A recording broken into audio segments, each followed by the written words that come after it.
The sound of the key turning in the lock was my cue to shake off the stresses of the day. As I stepped into the foyer of our home, the familiar scent of vanilla, Melissa's favorite, greeted me. This was the safe haven we had built together. Today, though, something felt off.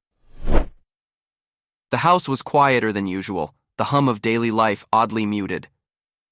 "Dad, you're home!" Carter's voice erupted from the living room, his footsteps thudding against the hardwood floor as he bounded toward me. His face was lit with the carefree joy that only a 10-year-old could possess.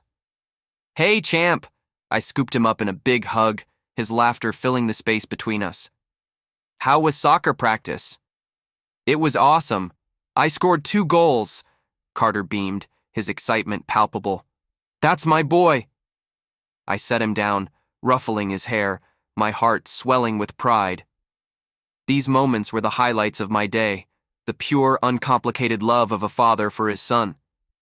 As Carter scampered back to the living room, Melissa appeared at the kitchen doorway. She leaned against the frame, a gentle smile playing on her lips. "Dinner will be ready in about 20 minutes. How was work?" Same old, same old. Nothing too exciting." I walked over, attempting to bridge the distance that had grown between us with a peck on the cheek. Her smile didn't quite reach her eyes. "We need to talk about the summer vacation. The kids are really looking forward to the beach," she said, turning back towards the kitchen. Her voice was light, but there was a tension in her posture that hadn't been there before.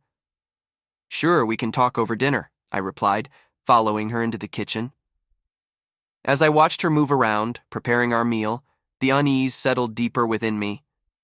Melissa had always been the heart of our home, her laughter and energy filling up the rooms, but lately she seemed distant, distracted. "Is everything okay, Mel?" I finally ventured, unable to keep the concern out of my voice. She paused, a frown momentarily creasing her brow as she stirred the pot on the stove. "Yes, of course. Why do you ask? It's just, you seem a bit off lately. Distracted. Is there anything you want to talk about?" Melissa set down the spoon, her expression smoothing into a practiced calm. "I'm fine, Quentin. Just tired, that's all. You know how it is with the end of the school year approaching. The kids have so many activities and events." I nodded, accepting her explanation, yet not quite believing it. "Okay, just making sure." We fell into an uneasy silence, the sounds of sizzling and the aromatic smells of dinner not enough to distract from the growing chasm between us. My mind raced with worries and what-ifs. Was it work? Was it something with the kids? Or perhaps something, or someone, else? That night, after Melissa and I had put the kids to bed and found ourselves alone, I decided to broach the subject again. We sat on opposite ends of the couch, each lost in our own thoughts. "Melissa, if there's something wrong, you know you can tell me, right? Whatever it is, we can figure it out together," I said earnestly, reaching for her hand. She withdrew slightly, then seemed to make a decision, her face softening. "Quentin, I appreciate that. I'm just sorting through some stuff at work. I promise it's nothing for you to worry about." Wanting to believe her, I squeezed her hand, the physical contact a reassurance I desperately needed. "Okay, just remember, I'm here. For you and the kids, no matter what." "Thank you, Quentin. I know." She managed a small smile, squeezing my hand back. As we turned our attention back to the TV, the doubts lingered, the perfect facade of our family life showing its first cracks. Little did I know, the unraveling had already begun. As the days turned into weeks, the unsettling feeling that something was amiss refused to leave me. Melissa's smiles were too strained, her laughs forced. I found myself lying awake at night, listening to the soft cadence of her breath, wondering what invisible barrier had erected itself between us. One chilly evening in early June, as I sat in my home office poring over some client files, my phone buzzed with a text message that jolted me from my focus. It was from Melissa's number, but what I read churned my stomach. "Can't wait for tonight. Miss you, X." Clearly, it wasn't meant for me. Heart pounding, I walked into the kitchen where Melissa was chopping vegetables for dinner. My hands trembled slightly, the phone heavy in my pocket. "Melissa, did you send me a text by accident?"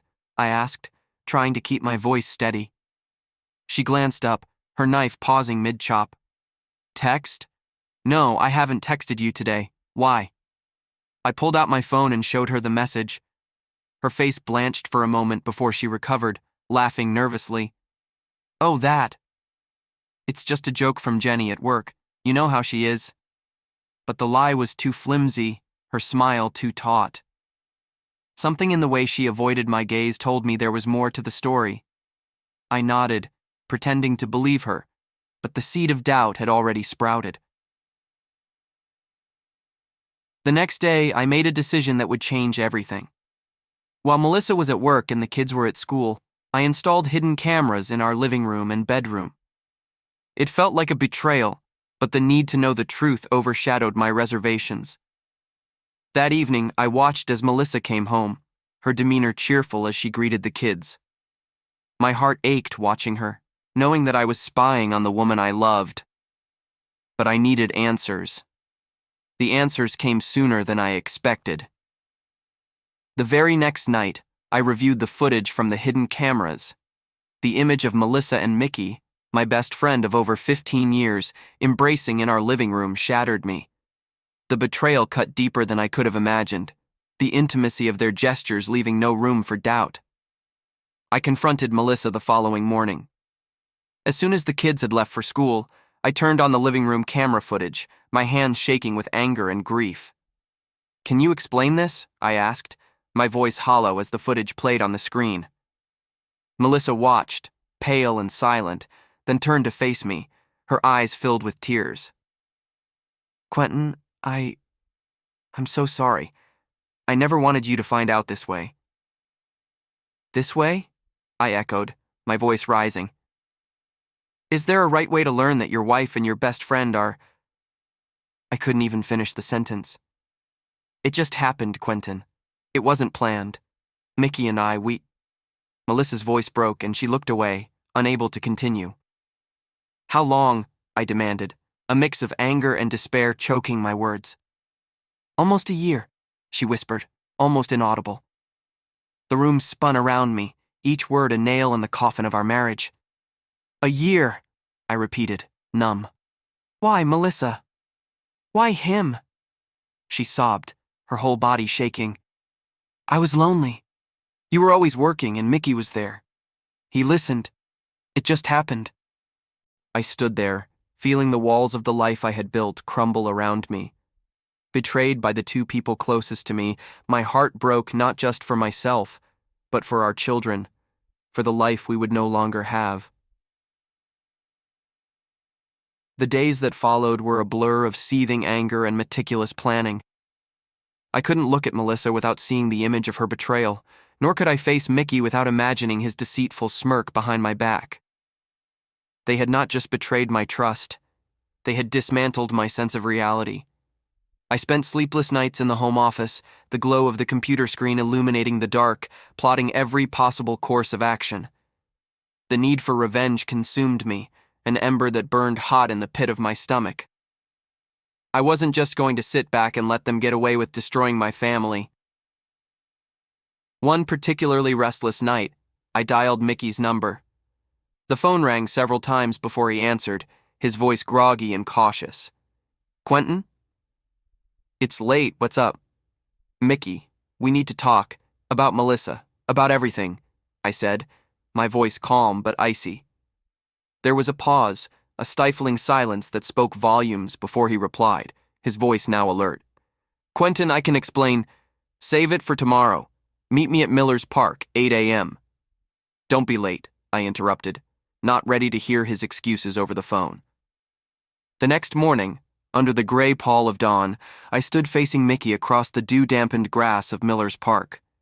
The air was chilly, a stark contrast to the heat that fueled my veins.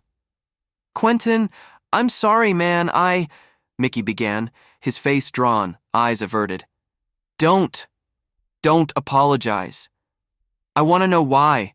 Why did you do it?" "You were my friend, my best friend," I interjected, the words sharp, every syllable laced with betrayal. Mickey sighed, rubbing his temples before locking eyes with me. I never planned any of this. It just happened.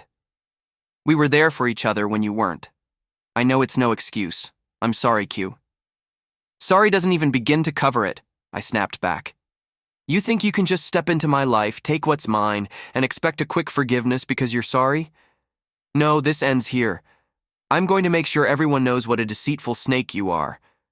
Mickey's face hardened. Quentin, think about what you're saying. This won't end well for anyone. I've thought about it. Every second of every day since I found out, I said coldly. You'll pay for this, Mickey. I promise. Leaving him standing alone, I walked away, my mind racing with legal strategies and public revelations. I contacted a lawyer later that day, a known shark in the field of divorce and defamation. Mr. Stevens, I need your help, I said as soon as he answered the phone. Quentin, I've heard a bit about your situation. What are you looking to achieve? His voice was direct, businesslike. I want to file for divorce. I want full custody of my kids. And I want Mickey's betrayal out in the open, I stated firmly, the words feeling like shards of glass in my mouth. Understood. We can file for divorce under grounds of adultery. As for custody, that will be a fight, but it's not unwinnable. Publicizing the affair. Are you sure about that part? It can get messy, he cautioned. I'm sure. I want everyone to know the truth about them, I confirmed, a dark resolve settling over me. Very well. I'll start drawing up the papers. Quentin, this will be a tough battle. Are you prepared for that? Mr. Stevens asked, a hint of concern in his voice. Yes, I'm prepared. I have to be, I replied, my voice steely. The path was set, and there was no turning back. My life, as I knew it, had ended, but I was determined to reshape its ruins into something I could still call justice. The weeks following my meeting with Mr. Stevens were a relentless storm. As the divorce proceedings began, the tension at home became unbearable. Melissa and I moved like ghosts through the rooms, avoiding each other's gaze. The children sensed the shift, their laughter less frequent, their questions about the palpable silence left unanswered. It was during these tumultuous times that my father, Charles, stepped in. He had been my steadfast supporter from the beginning, the only person I felt could truly understand the depth of my betrayal. Dad, I don't know if I can do this, I confessed one evening over the phone, my voice cracking under the strain. Quentin, you're stronger than you think. You've got to stand up for yourself. For the kids, he responded, his voice firm but caring. I know, Dad. It's just, everything is falling apart. It might look like that now, son, but you're doing what needs to be done. How's the lawyer coming along? He's aggressive, ready to fight. We're pushing for full custody. Good. Stick with it. And remember, I'm here for anything you need. Grateful for his support, I drew on his strength. I needed all the resolve I could muster as the day approached, when I planned to expose Mickey's and Melissa's affair to our circle of friends and family. I had arranged a meeting under the guise of a casual gathering at our house. The day was grim, clouds hanging low as if mirroring the turmoil inside me. One by one, our friends and family filled the living room, their faces etched with concern and curiosity. Mickey was there too, his arrival sending a wave of nausea through me. Once everyone had settled, I stood in front of the room, my legs trembling slightly. Melissa sat to one side, her face pale, eyes downcast. Thank you all for coming, I began, my voice steady despite the shaking of my hands. I wish this gathering were under happier circumstances, but I owe you all the truth. Mickey shifted uncomfortably in his seat, his eyes darting around the room. The truth is, I've recently discovered that Melissa and Mickey have been having an affair for over a year, I continued, my voice growing stronger with each word. A collective gasp filled the room, followed by a heavy silence. Whispers began to flutter about, eyes wide with shock. Quentin, why air our dirty laundry like this? Melissa finally spoke, her voice trembling. Because everyone needs to know the kind of deceit I've been dealing with. I shot back, my anger boiling over. Mickey stood up, his face red. Quentin, let's talk about this outside. No, Mickey, no more secrets, I said loudly, turning back to the gathered crowd. I trusted you as my best friend, and you betrayed me in the worst possible way. I'm sorry, Quentin. I never meant for things to get this far, Mickey said, his apology sounding hollow in the charged atmosphere. Sorry doesn't fix anything now, I said, my voice cold. The meeting ended shortly after, the air thick with tension and unsaid words.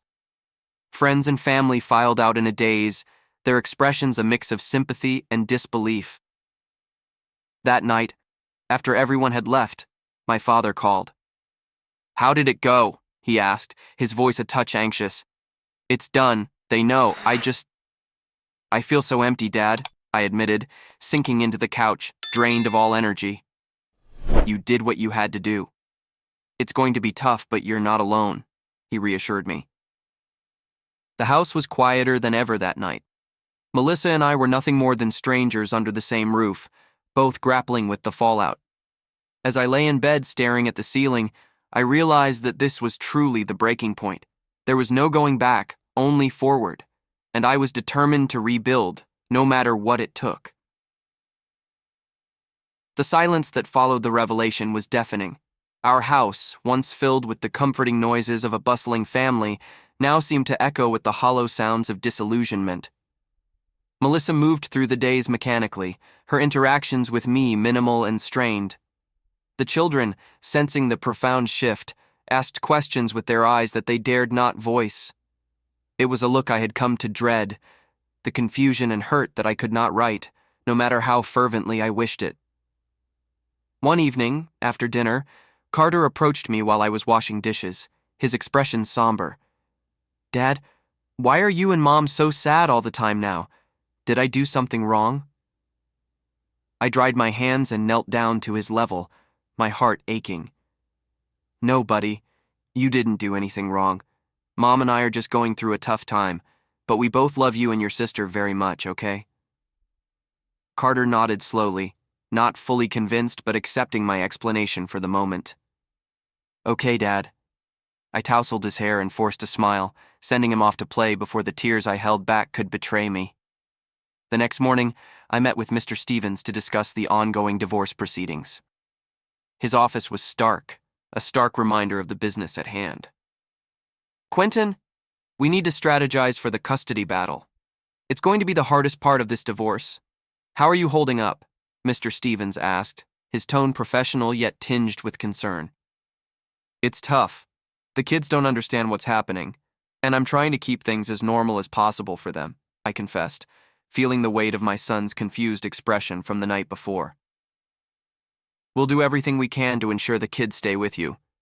From what you've told me about Melissa's current state, it's in their best interest to do so, he assured me. I nodded, feeling a mixture of relief and immense pressure. What about Melissa? Is she going to fight this? She's indicated as much. Her lawyer contacted me. They're going to push for joint custody, Mr. Stevens explained. The thought of losing daily contact with my children was unbearable. I can't let that happen. I need to protect them from this whole mess. We'll prepare a strong case. I need you to document everything. Interactions with the kids, your daily routine, everything. It helps build your case as a stable and involved parent, Mr. Stevens instructed. As I left his office, my resolve hardened. Melissa and I had barely spoken since the day I exposed the affair, but it was time to confront what lay ahead of us. That night, after the kids were asleep, I found Melissa in the living room, her face ghostly in the glow of the muted television. Melissa, we need to talk about the kids. I want full custody, I started, my voice steady despite the tumult inside. She turned off the TV and faced me, her eyes tired and resigned. Quentin, I know I've messed everything up, but they're my kids too. I can't just step out of their lives. They'll still see you, but it's best they stay with me. You're not in a good place right now, Melissa. The kids need stability, I argued, trying to keep the conversation civil. Melissa rubbed her temples, the fight seemingly gone from her. Maybe you're right. I don't know. I never thought it would come to this. Neither did I admitted softly, the reality of our fractured family settling like a weight on my chest. As we discussed logistics, the finality of our separation loomed large, a once unthinkable outcome now our unavoidable reality. Despite the necessity of it all, the sorrow was palpable, a shared grief for the life we once envisioned but would never experience again. The weeks rolled into months, and the rhythm of our now separated lives settled into a new, if uncomfortable, normalcy. Despite the legal and emotional battles, a semblance of routine emerged, especially for the kids, who I made sure were shielded as much as possible from the ongoing strife. One crisp Saturday afternoon, while taking the kids to the park, I ran into Rachel, an old friend from high school I hadn't seen in years. She was pushing a bright red stroller, her little daughter laughing gleefully at a toy dangling above. Quentin? Quentin Hall? Rachel's voice was tinged with disbelief as she recognized me. Rachel? Wow, it's been forever, I replied, surprised and somewhat relieved to see a familiar face from a time before my current turmoil. What are you doing here? She asked, her smile bright but curious as she glanced at Carter and Hillary playing near the swing set. Just spending some time with the kids, trying to enjoy the weekend, I said, then added, It's been a tough year. Rachel's expression softened. I heard about your divorce. I'm sorry, Quentin. You okay? We're managing. It's been hard, but we're getting through it, I admitted, watching Carter help Hillary on the swings, their laughter a balm to my weary heart. Hey, why don't you join us for coffee? There's a great place just around the corner, Rachel suggested, a hopeful note in her voice. I hesitated, a part of me eager for a break from the constant stress. Yeah, that sounds great, actually. Let me just get the kids.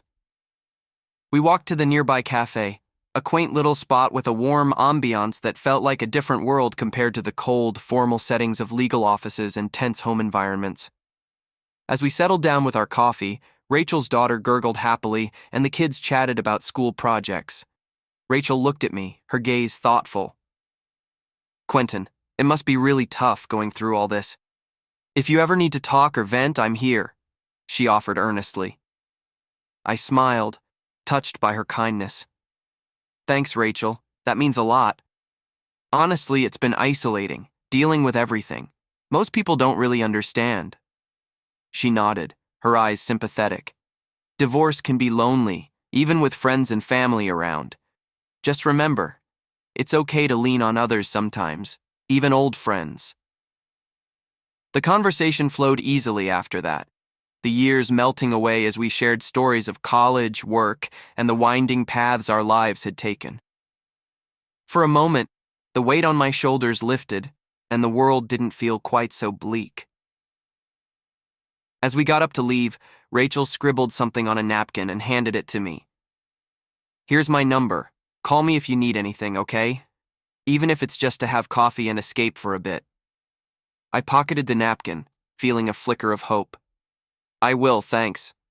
And let's not let another decade pass before we catch up again. Walking back to the car, I felt a rare sense of peace. The encounter was unexpected but welcome, a reminder that life still had moments of joy and potential for new beginnings, even amidst turmoil. After reconnecting with Rachel, I found myself drawn into a friendship that felt both comforting and rejuvenating. It was a stark contrast to the ongoing tension and unresolved conflicts with Melissa, which had become a staple of my daily existence. As the weeks turned into months, Rachel became a frequent presence in my life, often joining the kids and me for weekend outings or casual dinners.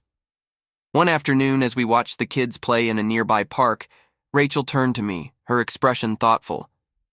Quentin, you seem a lot more settled lately. I hope that means things are looking up. I sighed, watching Carter toss a frisbee to Hillary. It's getting there. The kids are adjusting better than I expected, and having you around, it helps.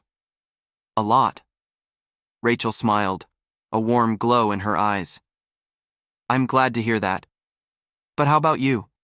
Are you adjusting? I paused, the question striking a deeper chord. Some days are better than others. It's a lot to process, and trusting someone new, it feels like a huge step. Rachel nodded, her hand lightly brushing mine in a gesture of support. Trust has to be rebuilt on your terms, Quentin. There's no rush. I'm here because I want to be, and because I care about you. Just take it one step at a time. Her words were a balm, soothing the jagged edges of my past hurts. We continued watching in silence, the simple pleasure of the moment a sharp contrast to the complexity of my emotions. Later that week, over coffee at a quiet cafe, I broached a subject that had been on my mind. Rachel, the kids ask about you when you're not around. They really enjoy our time together. And honestly, so do I. Rachel's face lit up, her hands clasping her coffee cup. That means the world to me, Quentin. I enjoy our time together too. More than I thought I would, actually. Encouraged, I leaned forward, my voice soft but firm. I want to be careful with how things progress. After everything that's happened, I need to be sure that what I'm building is solid, real. I understand, Rachel replied earnestly. Let's just keep doing what feels right. Without any pressure, we can figure it out together. Her agreement was a relief, but as I nodded, I felt the weight of my previous life clash with the potential of a new beginning. Rachel, I'm not sure how to do this. I mean, after you've been betrayed, how do you not let that fear taint everything? Rachel reached across the table, her touch gentle. By remembering that I'm not her, Quentin, and you're not the same either. We're here now, and that's what matters. Her words resonated deep within me, a mix of hope and fear mingling in my chest. As we left the cafe, the air between us was filled with an unspoken agreement to take things slowly, to rebuild trust not just in each other, but in the possibility of a future that might someday be free of past shadows. The conversation lingered in my mind as I drove home. The journey of rebuilding trust was daunting, yet for the first time in a long while, it seemed not just necessary, but possible. The seasons changed, and with each passing day, the fragments of my old life seemed to settle, giving way to new routines and a new sense of normalcy. Rachel became an integral part of our lives, her presence no longer a novelty, but a cornerstone of the newfound stability we were building together. One Saturday morning, as the kids were playing in the backyard, Rachel and I sat on the porch, sipping coffee and enjoying the warmth of the early sun. It was in this simple, peaceful setting that I felt a profound shift within me, a readiness to fully embrace the future. Rachel, I began, turning to look at her. I've been doing a lot of thinking. She set down her coffee, her expression attentive. About us. About how far we've come and where we might go from here. I took a deep breath, the next words feeling monumental as they left my lips. I don't want to just drift along. I want to make things official. Us official. Rachel's eyes widened slightly, a mixture of surprise and joy playing across her features. Quentin, are you sure? I mean, after everything you've been through, I want to be sure you're ready. I've never been more sure of anything, I assured her, reaching for her hand. You've brought happiness and hope into our lives. I love you, Rachel. I want you and the kids to be my family officially. Tears glistened in Rachel's eyes as she squeezed my hand. I love you too, Quentin. I'd love that more than anything. We spent the rest of the morning discussing our future, talking about moving in together, and even the possibility of a small wedding. It felt right, discussing not if, but when. A few weeks later, I gathered the kids for a family meeting. Sitting in the living room, I shared the news. Kids, Rachel and I have something important to tell you, I started, feeling a mix of nerves and excitement. Carter looked up, curiosity etched on his face, while Hillary leaned in closer, sensing the significance of the moment. Rachel and I are planning to get married, I announced. The words hung in the air, heavy with implication. Hillary's face broke into a wide grin. Really? That's awesome. Rachel's going to be our stepmom? Yes, Rachel chimed in, her voice warm. If that's okay with you both. Carter, ever the thoughtful one, paused before nodding. Yeah, I like that. Rachel's cool. And, I added, feeling the weight of the moment, we'd like to start a new chapter together, all of us, as a family. The kids rushed over, enveloping us in a group hug, their acceptance and enthusiasm filling the room with laughter and chatter about the future. Later that evening, after the kids had gone to bed, Rachel and I stepped outside to talk. This feels like a new beginning, she said, leaning against the railing. It is, I replied, pulling her close. A happy one. We've come through so much, Rachel mused. It's like we're finally stepping out of the shadows into the sun. I couldn't have done it without you, I admitted, feeling the truth of my words deep in my soul. And you'll never have to, Rachel assured me, her voice firm. We're in this together, now and always. As we stood there, the night around us deep and full of promise, I realized that this was more than just a new chapter. It was a whole new book, a story of healing, of love rediscovered, and of a family reborn from the ashes of the past. And together, Rachel and I were ready to write every word. Thank you for joining us on this emotional journey. If today's story resonated with you, or if you've experienced similar challenges in your relationships, remember you're not alone. We hope this video offers some insight or comfort as you navigate your own path forward. Don't forget to like, subscribe, and share your thoughts in the comments below. We value your perspectives and would love to hear your stories too. Join us next time for another profound exploration of the heart's resilience. Until then, take care and keep seeking your truth.